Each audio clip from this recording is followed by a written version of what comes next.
నమస్తే, నా పేరు డాక్టర్ లక్ష్మీ పూర్ణిమ, ఆయుర్వేదిక్ కన్సల్టెంట్ మెడి9.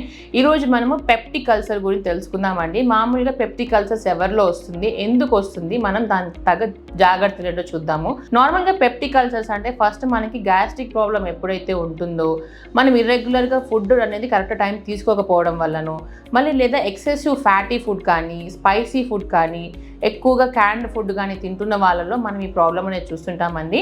నార్మల్గా కూడా ఏంటంటే పెప్టిక్ అల్సర్ ఎందుకు వస్తుంది అంటే నార్మల్గా మన డైటిక్ హ్యాబిట్స్ అండి. అంటే ఏంటంటే మీ డైలీ తినే టైంకి కాకుండా కంటిన్యూస్గా మీ పొట్టను ఎప్పుడైతే ఫాస్ట్గా అంటే ఏమీ తినకుండా చాలా వరకు గ్యాప్ పెడుతుంటారో అప్పుడు ఈ ప్రాబ్లమ్స్ అనేది స్టార్ట్ అవుతుంటుంది అనమాట. నార్మల్గా కూడా అంటే all of this and 1-2 days మీరు తినకపోతే అలా వచ్చే ప్రాబ్లం కాదండి. ఇది మీరు months togethers and years together మీరు ఎప్పుడైతే ఈ ప్రాబ్లం అనేది ఉంటుందో అప్పుడు కంటిన్యూస్గా ఏమవుతుందంటే నార్మల్గా మనకి సైకిల్స్ లాగా ఉంటుంది. ఏదైనా కూడా ఏంటంటే మనం తిన్నా తినకపోయినా మన గ్యాస్ట్రిక్ జ్యూస్ అనేది బాడీలో రిలీజ్ అవుతుంటుంది మన స్టమక్లో.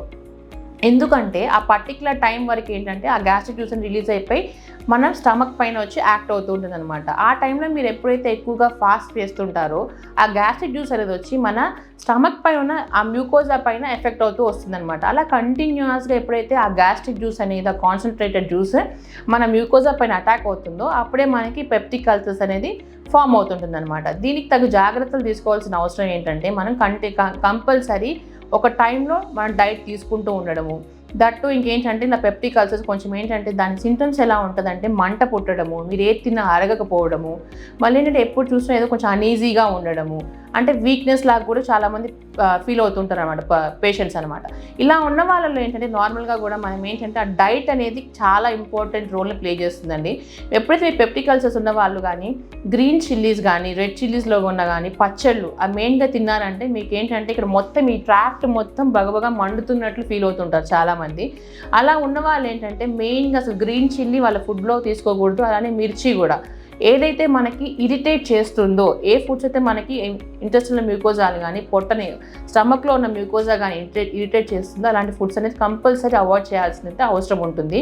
దీంట్లో మెయిన్గా వచ్చి ఆల్కహాల్స్ కానీ లేకపోతే స్పైసీ ఫుడ్స్ కానీ మళ్ళీ క్యాన్డ్ ఫుడ్స్ వచ్చి సాఫ్ట్ డ్రింక్స్ ఇలాంటివన్నీ కూడా మనం కానీ తీసుకోకుండా ఉన్నట్లయితే మళ్ళీ మీ డైట్లో వచ్చి నెయ్యిని ఇంప్లిమెంట్ చేసుకోవాలన్నమాట. అదేంటంటే మనకి స్క్రాపింగ్ ఏదైతే పుండు ఉందో దాన్ని మారడానికి చాలా వరకు ఉపయోగపడుతుంది. అలానే మీ డైట్లో వచ్చి సాఫ్ట్ డైట్ అంటే సాత్విక ఆహారం అంటాం ఆయుర్వేద ప్రకారము. దీంట్లో ఏంటంటే ఉప్పు కారాలు చాలా వరకు తగ్గించేసి మీ డైట్ కానీ తీసుకున్నట్లయితే కిచిడీ టైప్లో అలా తీసుకున్నట్లయితే ఏంటంటే మీకు ఏదైతే పెప్టిక్ అల్సర్ అయితే ఫామ్ అయిందో అది ఫర్దర్గా ఇంకా స్ప్రెడ్ కాకుండా ఉంటుంది.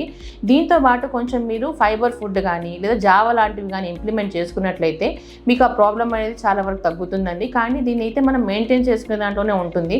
కంటిన్యూస్గా ఇలానే ఫాస్టింగ్ చేయడమో లేకపోతే అన్ఈవెన్గా మీల్స్ తీసుకోవడమో లేకపోతే హెవీ డైట్స్ తీసుకున్నట్లయితే మీకు ఆ పెప్టిక్ అల్సర్స్ క్యాన్సర్స్కి దారితీసే అవకాశం కూడా ఉంటుందన్నమాట. కాబట్టి మెయిన్గా మనం ఈ డైటిక్ హ్యాబిట్స్ని ఫాలో అవుతూ కొన్ని రెగ్యులర్గా కూడా కొంచెం ఏంటంటే మనము మన డైట్లో కంపల్సరీ కూడా మనం daily 3 to 4 litres of water intake చేసుకోవడం కానీ అలానే ఇంకా అట్లాంటి అగ్రివేట్ అయ్యే ఏదైతే ఉంటుందో లేట్ నైట్స్ తినడం కానీ మళ్ళీ డంప్ చేయడం అనమాట. అంటే మనం అగ్ని ఎప్పుడైతే తగ్గిపోతుందో దాన్ని సివియర్గా మనం కంటిన్యూస్గా హెవీ డైట్స్ని కానీ జంక్ ఫుడ్స్ని కానీ తింటున్నట్లయితే మనకి ఆ డైజెషన్ అనేది తగ్గిపోతుంది ఆల్మోస్ట్. అలా తగ్గిపోవడం వల్ల కూడా మనకి ప్రాబ్లం అనేది స్టార్ట్ అవుతుంటుంది. మెయిన్గా గ్యాస్ట్రిక్ ప్రాబ్లం ఉన్న వాళ్ళు ఎప్పుడైతే మనము పట్టించుకోకుండా దాన్ని వదిలేస్తామో ఆ గ్యాస్ట్రిక్ ప్రాబ్లం కొన్ని మంత్స్ నుంచి ఇయర్స్ వరకు కంటిన్యూస్గా అలానే ఉంచుకున్న వాళ్ళలో ఈ పెప్టిక్ అల్సర్స్ అనేవి మనం చూస్తుంటాం. కాబట్టి ఫస్ట్ గ్యాస్ట్రైట్ని సెట్ చేసుకుంటే మీకు ఈ పెప్టిక్ అల్సర్స్ మీరు ఆ బారిన పడకుండా మిమ్మల్ని మీరు కాపాడుకోగలుగుతారు.